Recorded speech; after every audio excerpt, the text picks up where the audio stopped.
Kaisar Jiajing adalah kaisar ke-11 dari dinasti Ming yang memerintah dari tahun 1521 sampai 1567. Terlahir dengan nama Zhu Houchong. Dia adalah anak sulung dari Zhu Yuyuan dan sepupu dari kaisar sebelumnya, Zheng De. Dia menjadi kaisar setelah Zheng De mangkat tanpa meninggalkan keturunan. Setelah naik tahta, tahun-tahun awal pemerintahannya berjalan cukup baik. Dia membatalkan kebijakan-kebijakan yang merugikan dari rezim Zheng De dan menyingkirkan pejabat dan kasim-kasim korup dari tubuh pemerintahan. Jiang Bin, pejabat militer yang jahat, juga dieksekusi atas perintahnya. Selain itu, dia juga memerintahkan pemotongan pajak di daerah-daerah yang dilanda bencana alam. Wanita-wanita yang ditawarkan padanya sebagai hadiah dikirim pulang. Tak lama setelah bertahta, Jiajing memutuskan untuk memberi gelar Huangkao pada ayahnya, sebuah gelar untuk ayah kaisar.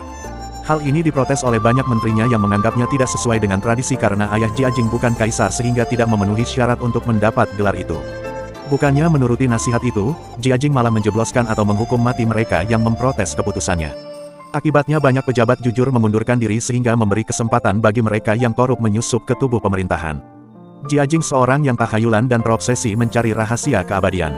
Dia mengabaikan urusan negara selama hampir 20 tahun karenanya. Dia mempercayakan urusan negara pada Perdana Menterinya yang korup, Yan Song, yang memegang kekuasaan selama 17 tahun. Yan Song dan anaknya menyalahgunakan jabatan untuk kepentingan mereka sendiri. Siapapun yang ingin dipromosikan akan datang ke kediamannya dengan membawa banyak hadiah. Terkadang jumlah mereka sangat banyak sampai harus menunggu lama di luar kediamannya sebelum dipersilakan masuk. Situasi politik saat itu kacau dan keuangan negara makin menipis. Di samping itu serbuan bajak laut Jepang di daerah pesisir, pasukan Mongol di perbatasan, dan sejumlah pemberontakan petani makin memperburuk krisis sosial saat itu. Hairui, seorang pejabat yang terkenal akan kejujurannya, menegurnya karena kebodohannya. Dia membawa bersamanya sebuah peti mati ketika menghadap kaisar untuk menyampaikan surat peringatan sebagai tanda siap mati demi kebenaran. Jiajing marah atas kelancangan Hairui. Walau tidak dihukum mati, Hairui harus mendekam di penjara dan dipecat dari jabatannya. Jiajing adalah seorang yang bertemperamen kasar. Dia memperlakukan wanita-wanita di istananya dengan kejam. Mereka sering dipukuli hanya karena kesalahan kecil. Lebih dari 200 orang dari mereka tewas karena perlakuan buruk. Dalam usahanya mencari keabadian, Jiajing memerintahkan 300 gadis di bawah 14 tahun dan 100 gadis di bawah 10 tahun dibawa ke istana untuk diambil darah menstruasi pertama mereka untuk dibuat obat panjang umur. Selain itu juga, 1000 wanita diambil dari seluruh penjuru negeri untuk kepuasannya. Menurut aturan saat itu, setiap wanita yang tidur dengan kaisar harus diberi gelar. Namun Jiajing sering lupa memberi mereka gelar setelah menidurinya sehingga membangkitkan rasa tidak senang di kalangan wanita istana. Puncaknya, pada suatu malam tahun 1542 sekelompok dayang yang terdiri dari 16 orang dipimpin oleh Yang Jinying menyusup diam-diam ke kamar tempat Jiajing tidur. Dengan seutas tambang mereka mencoba membunuh sang kaisar, namun karena gugup yang salah membuat simpul sehingga tali itu tidak secara maksimal mencekiknya. Jiajing melawan sekuat tenaga, yang lalu menarik tusuk konde perak dari rambutnya dan menikamkannya pada kaisar. Pada saat yang kritis ini Permaisuri Xiaoli bersama para prajurit datang menyelamatkan kaisar yang sudah tak sadarkan diri. Para dayang itu pun berhasil diringkus. Ketika fajar menyingsing, mereka semua dihukum mati dengan kejam. Kepala mereka dipenggal dan dipertontonkan kepada publik sebagai peringatan bagi yang lain. Keluarga mereka pun tidak luput dari hukuman. 10 lainnya yang terlibat upaya pembunuhan itu turut dieksekusi dan 20 lainnya dijadikan budak. Bahkan selir Cao Duan yang tidur dengan kaisar malam itu juga dihukum mati. Walaupun Jiajing lolos dari pembunuhan itu, dia kehilangan sebuah matanya ketika melawan. Malu dengan penampilannya, dia tidak pernah hadir rapat-rapat kenegaraan lagi dan tidak seorang pun dari luar istana boleh melihat wajahnya kecuali Yan Song, si Perdana Menteri korup kepercayaannya. Selama masa-masa akhir pemerintahannya, Jiajing banyak menghabiskan waktu untuk mencari keabadian lewat Taoisme.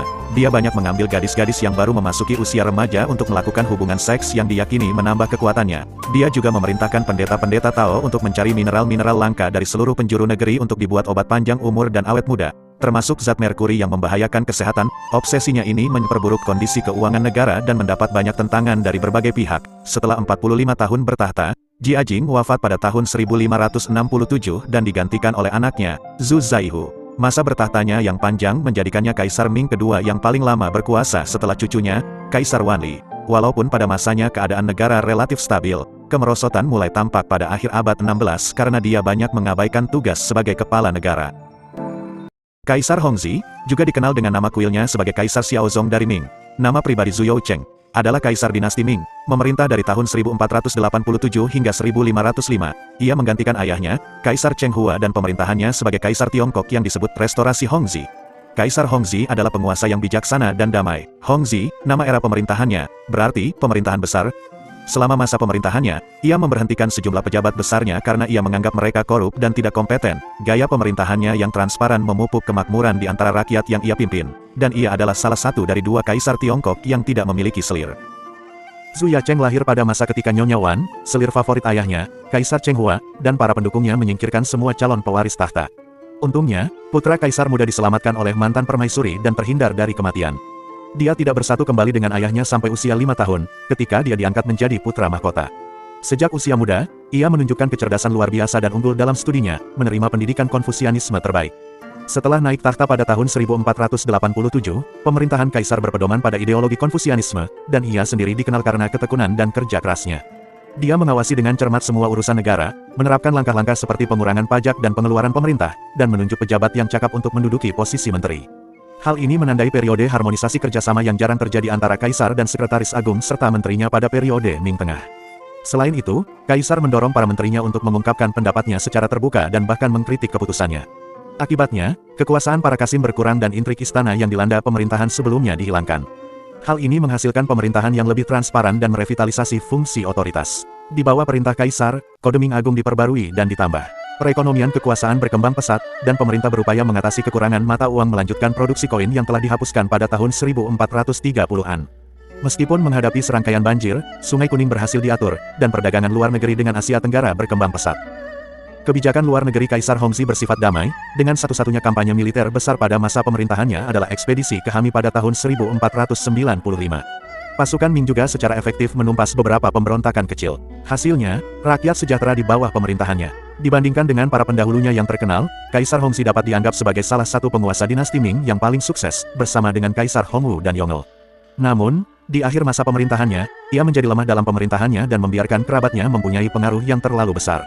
Selain itu, ia terlalu memanjakan diri dalam merendahkan, yang memungkinkan Qasim seperti Li Guang dan Jiang Chong mengambil keuntungan dan mendapatkan kekuasaan. Akibatnya, pada tahun-tahun terakhir era Hongzhi, peralatan militer diabaikan, keuangan negara terkuras, dan praktik korupsi merajalela. Oleh karena itu, ia tidak dapat dianggap sebagai penguasa yang sepenuhnya sukses. Kebijakan Kaisar Hongzhi menunjukkan toleransi terhadap Islam dan Muslim Tiongkok. Ali Akbar Khatai, ahli geografi Ottoman, mencatat hubungan antara Kaisar dan komunitas Muslim di Tiongkok, menulis bahwa dia memiliki banyak Muslim di istananya.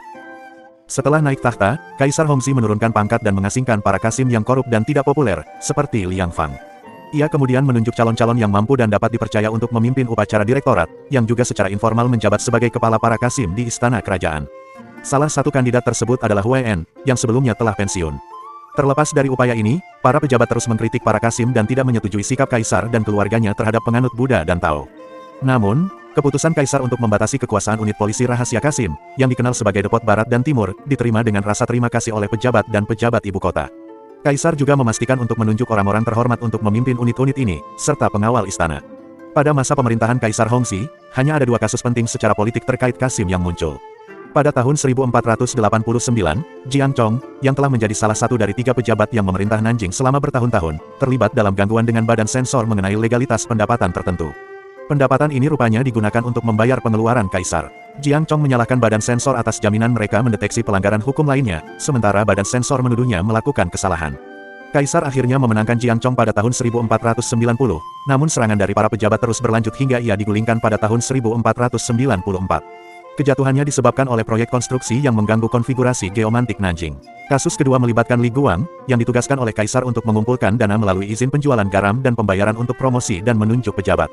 Para pejabat berulang kali menuduhnya melakukan kesalahan, namun upaya mereka untuk mendiskreditkannya tidak berhasil. Namun, pada tanggal 28 Oktober tahun 1498, Li Guang terdorong untuk bunuh diri setelah pavilion yang ia bangun di taman pemakaman ditempatkan di lokasi yang tidak sesuai menurut prinsip Feng Shui. Hal ini diyakini telah menyebabkan serangkaian kemalangan, termasuk kematian putri sulung Kaisar pada tanggal 1 Oktober dan kebakaran di salah satu istana kota terlarang pada tanggal 26 Oktober. Selama era Hongzhi, Tiongkok mengalami banyak bencana alam, khususnya menjelang akhir tahun 1490-an. Pada tahun 1480-an, kekeringan parah melanda bencana, diikuti oleh banjir di Tiongkok Utara pada awal tahun 1490-an, dan satu banjir yang sangat dahsyat pada tahun 1492. Akibatnya, Kaisar memberikan pajak atas 3,5 juta liter gandum. Banjir di Sungai Kuning, yang berlangsung sejak akhir tahun 1480-an, menyebabkan bendungan di Shandong runtuh, mengakibatkan kerusakan yang meluas.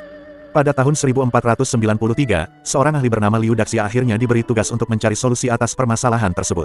Ia meminta bantuan para ahli lokal dan berhasil mengatur sungai dari Kaifeng, mengalihkan aliran utama ke tenggara ke Suzhou di utara Jiangsu dan kemudian melalui dasar sungai di Sungai Huai, yang secara efektif mencegah banjir di masa depan di Shandong.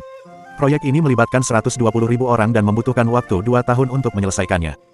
Kesuksesan Liu membuatnya mendapat tempat dalam sejarah dan dukungan kaisar, yang menyebabkan dia dipromosikan ke posisi menteri perang tahun 1501 sampai tahun 1506.